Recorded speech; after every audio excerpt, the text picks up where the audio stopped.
entire career, looking back, if there would be one thing that you would change, what would that be? Dumb, but I would have started earlier. Yeah.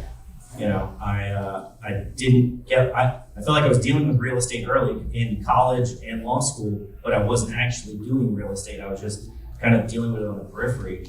And I should have gotten licensed like out of high school and just had that as a thing. Even though if I wanted to do the same education stuff, I mean, I could have gotten those commissions in college, you know, when I was helping friends, you know, figure out what house to buy and stuff like that. That could have been me doing that, but it wasn't. So I wish I would have started. Houses in college?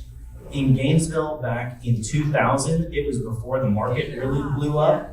So I'll never forget being from this place, which our values were pretty high back then, but not like what they are now. But going to Gainesville, and I listened to an agent tell one of my friends who was well off, but you know, goes, okay, I don't know if I want to show you this. This is in a really nice neighborhood. This is really expensive. It's about $90,000. And I mean, the level of chortle that he did about it, because he's from a market like Miami and the Keys where there's a high value on some of those things. So yeah, I wish I would have started like that. Yeah. Not to copy your answer. It's okay. It's not I think I did mention before I had actually wanted to get my license right out of high school, but my parents convinced me not to because they're very old school, traditional. You know, go to college, get a job, get something with a 401k, a stable salary. They're very conservative. So I would say yes, I would actually not listen and just go straight and get my license and start at 18, 19 instead.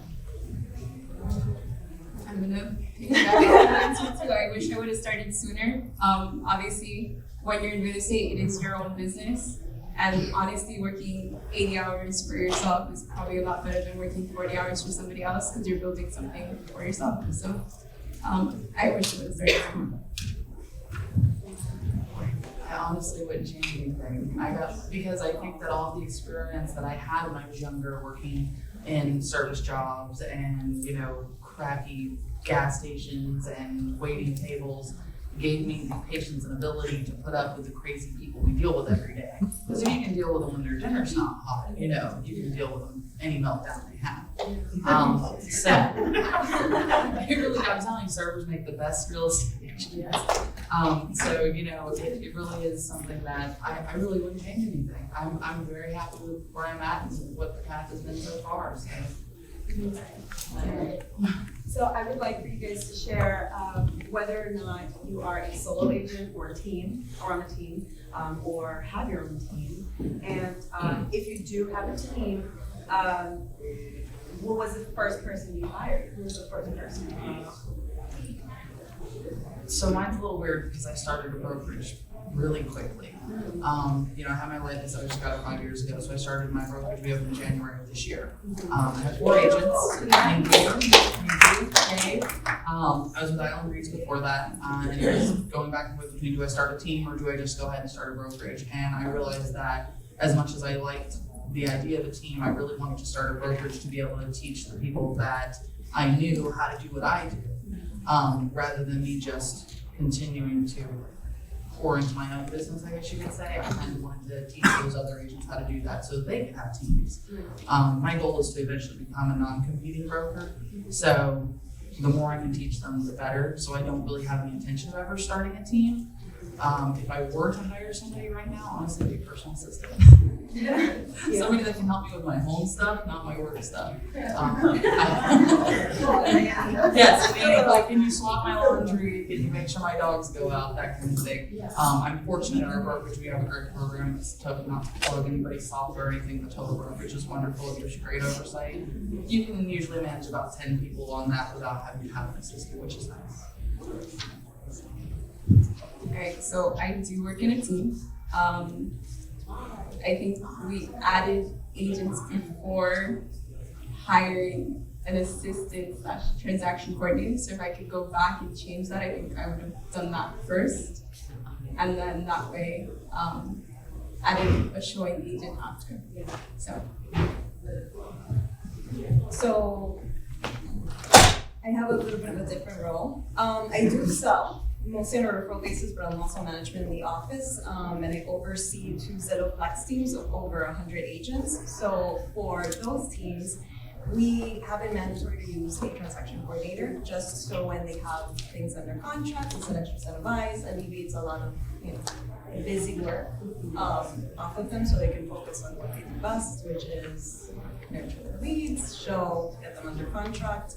And then we also got 2 ISAs because those leads really accumulate quickly. Yeah. And a lot of them end up falling through the cracks, so we have them monitoring the leads, going through the CRMs, calling, setting the appointments, and then I'm actually about to get a virtual assistant, so she can do all my busy work. So I'm very excited about that. Yes, leverage. Team, but probably not the traditional real estate team.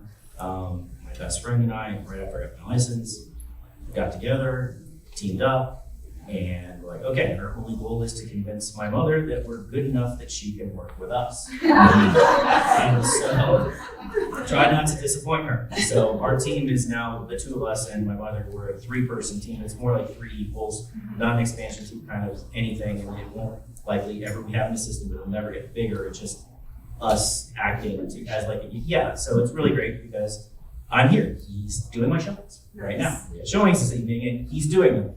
I owe him a favor, actually, I guess is what you're doing now. Yes, because I owe him, so you owe him. This is late, obviously. He doesn't want to do this right now. No, he can leave those to me. But yeah, so non-traditional team. So I would love for you guys, just like I asked the legends, to share your craziest transaction. You want us to follow yours? I mean, that's not fair. I've heard some stuff crazier than mine, so I. Yeah, I've never heard. I'll I share have after. never heard anything crazier I'll than share it the after. prison ex-wife combination. I'll share it after.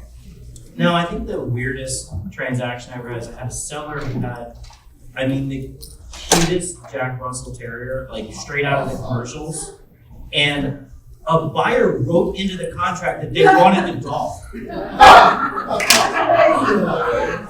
I was like, are you kidding me? You want a contract to buy my client's pet?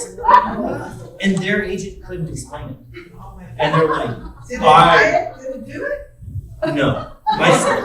They weren't gonna part with the dog. And the buyer, the only reason they wanted the house is the dog. I'm like, oh my God. This was, I actually had buyers try to get the cat. So that happens. This was a while back. I was representing the buyers, and the day before closing, the seller passed away. Yeah. And they did not have their things in order, so obviously probate, obviously closed. So I have no issues having difficult conversations. Now, if I come across someone that is a little sick and it can happen, I find a way to bring it up and ask, are you aware there's an order in case this happens? I have no issues because it will prevent such a headache afterward. Because sometimes it happens, especially if there's some. You're absolutely right. I just had that situation that almost got there. A seller went stroke while we were in the middle of a transaction. Look, it was very minor. He got out of it. I said, do you have everything in order? Because I know your kids are waiting on this. Or we're gonna, if something happens, he's like, oh no, we got the whole corner. So literally just did a very similar situation. And ask me the details. And not the ins and outs, because just because they have a will doesn't mean it goes straight to the beneficiaries. I mean, sometimes they don't even realize they can do a ladybird deed, and that can be, passed on within days, and you can still close. I mean, I feel like most of my real estate transactions always have some kind of craziness to it. I actually didn't even know what story to share. I mean, I'll tell you, washer and dryers, anytime. I mean, we're putting it in the contract all the time. Light fixtures, all that. I mean, I sold a house in the Gables the day of closing, or the day of walkthrough. We come in, all the light fixtures are on the ground. Then the seller was an absentee seller, they weren't here. They called me and they said, hey, the tenant took the lights down, can you go ahead and pack up the lights for me and ship them over to me? And I was like, we didn't exclude this from the contract, they're part of the sale. it was a lot of back and forth because my client didn't want to close. It was just the principal at this point. He was already overpaying for the house. He didn't like the light pictures, but he wanted them there. We were fighting over it. They turned out to be $40 IKEA lamps. So Wow. we almost lost the sale because of it. So now I make sure that anything and everything is written on the contract, very detailed. Yes, yes. I would say the craziest thing that has ever happened, it was actually after closing. I had a client that bought a house back in October in Marathon when we got like that crazy 2 weeks of where it was just cold randomly. I know some of you guys remember that. It was like really cold outside. The water was cold. It was ridiculous. And he bought this boat. He just closed on a house. He could not find the channel to get his boat into his house. So I had to convince my husband to help me with this. And I talked him into putting on his wetsuit and swimming out to this guy's boat. Oh my God. Who he's never met. And he and the guy that he bought the boat from, who was driving the boat, haul my husband onto the boat. And he gets on the boat and he drives them out to where the channel is, and then the boat broke down. So then my husband fixed the boat, they got him in, we got him on the lift, and he was just like, the things we do for our clients. So to this day, every This is time. after the sale. This is after the sale. So every time I close a house now, my husband goes, do I have to swim out to their boat? Because very cool. So it was worth it. He's been a great client, became a very good friend, obviously, after that. But it was definitely pretty nuts because it was cold that day. My husband would have never complained about anything.